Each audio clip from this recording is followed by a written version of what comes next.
तर आज आपण एक छोट्याशा तुकड्यापासून खूप सुंदरसं पॉकेट तयार करणार आहोत। चला तर बघूया। बघा, एक छोटंसं कापड घेतलेलं आहे आणि त्याचं मेजरमेंट स्क्रीनवर मी दाखवलेलं आहे।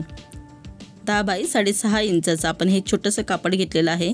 त्याला नॉन-वन लावलेलं आहे। आपण फॉर्म शीटचा वापर नाही केला, फक्त नॉन-वन मी जोडलेलं आहे। तर बघा, अशी आपल्याला याची घडी घालून घ्यायची आहे।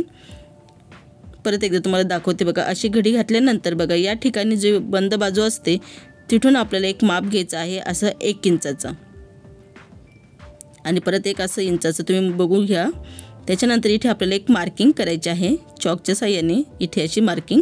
आणि मार्किंग केल्यानंतर या ठिकाणी परत एक घडी घालायची आहे। तर बघा, अशी घडी घातल्यानंतर बघा, ही जी साईड असते, ही साईड या ठिकाणी आपल्याला एक निशाण बनवायचं आहे। अशी पद्धतीने निशाण बनवून घ्यायचं आहे। नंतर एक छोट्याशा भांड्याच्या साहाय्याने किंवा आपल्याला हाताने जमेल तसं गोल आकार द्यायचा आहे। तर बघा, अशा पद्धतीने हे दिसणार आहे आणि या साईडने आपल्याला याला कटिंग करून घ्यायची आहे। तुम्ही बघू शकतात असं दिसणार आहे। जे नवीन असाल त्याने आधी पेपरवर कटिंग करून घ्या, मग याच्यावर तुम्ही ठेवू शकतात। मी डायरेक्ट कापडावर माप टाकलेले आहे। त्याच्यानंतर ही साईड मी कट करून घेते आणि कट केल्यानंतर परत आपल्याला ही साईड अशी घडी घालायची आहे। घडी घातल्यानंतर परत आपण चॉकच्या साहाय्याने मार्किंग करून घेऊया आणि मार्किंग केल्यानंतर ही साईड जी आपण बनवलेली होती त्याला कट करून घेऊया। हे बघा, अशा पद्धतीने आपण कट करून घ्यायचं आहे। कट केल्यानंतर हे आपल्याला असं दिसणार आहे। तर इतकं सुंदर हे पॉकेट बनतं ना, कोणालाही बनवता येईल, फक्त थोडंसं व्यवस्थितपणे बघा।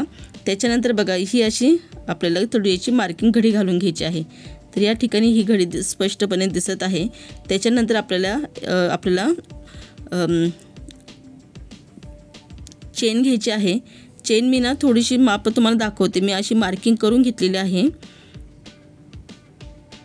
तर अशी पद्धतीने मार्किंग करून घ्यायची आहे आणि या मार्किंगची ही जी वरची जी बाजू आहे तिथून आपल्याला पूर्ण माप मोजून घ्यायचं आहे। तर बघा, हे माप आपण मोजून घेऊया। तर बघा, इथे 10 इंच येत आहे, तर मी 10.5 इंच घेतलेला आहे। बघा, मी काय होतं, काही टायमाला चेन छोटी मोठी होऊन जाते, तर काही टायमाला 10 इंच आलं तर तुम्ही 11 इंच घ्या, 1 इंच एक्स्ट्रा घ्या। तर बघा, या ठिकाणी छोटीशी मार्किंग करून घेऊया आपण दोन्हीही साईडला आणि या ठिकाणी सुद्धा आपण मार्किंग करून घेऊया। तर मार्किंग झाल्यानंतर ही चेन आपल्याला उलटी ठेवायची आहे आणि उलटी ठेवल्यानंतर या ठिकाणी शिलाई मारायची आहे। दोन्हीही साईडने शिलाई मारून घ्यायची आहे। तर बघा, मी शिलाई बी मारून घेतली आहे आणि टॉप टिच बी देऊन घेतलेला आहे। त्याच्यानंतर आपल्याला फक्त ही चेन जोडत इथे शिलाई मारायची आहे।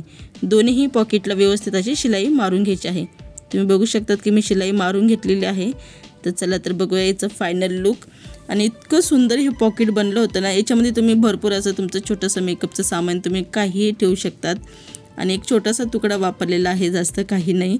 तर बघा, हे पॉकेट असं दिसत आहे। तर मी याच्यात थोडंसं सामान भरून ठेवलेलं आहे तुम्हाला दाखवण्यासाठी। तर बघा, इतकं सुंदर हे छोट्याशा तुकड्यापासून हे पॉकेट तयार झालेलं आहे। व्हिडिओ तुम्हाला आवडला तर व्हिडिओला नक्की लाईक करा, शेअर करा आणि सपोर्ट करायला विसरू नका। परत भेटूया अशाच छान व्हिडिओबरोबर। जय हिंद, जय भारत।